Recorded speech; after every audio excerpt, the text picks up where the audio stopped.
Samantala, ilang residente ng barangay Tapuac sa Dagupan City humiling ng karagdagang street lights. Sundan sa report. Matagal na raw na hiniling ng mga residente na nakatira malapit sa kalsadang ito sa barangay Tapuac, Dagupan City ang karagdagang street light.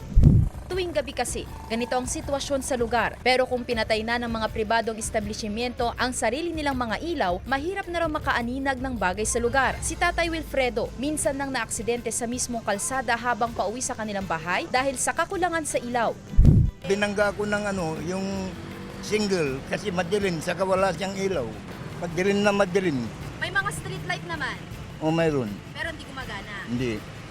Kasi walang ilaw. Ni-request din po natin sa sa engineering office yung mga hindi na gumagana kasi nagka-problema po tayo diyan sa mga street light po natin diyan sa highway, ninakaw po yung mga kable. Sa mga nakaraang taon, may mga itinayong mahigit 100 na solar street lights ang barangay. Hinihintay pa raw ang pagdating ng mga gagamiting aluminum wire mula sa LGU na ipapalit sa kable ng mga sinirang street lights sa highway. Isa pa sa target ng Barangay Council ang gawing solar-powered ang lahat ng mga ilaw sa kanilang lugar. Lahat ng binabayadan namin na kuryente sa B-Corp, pag napaliwanag na namin sa solar light po lahat ng mga iskinita po dito sa Barangay Tapuac, ika-cut off na po namin.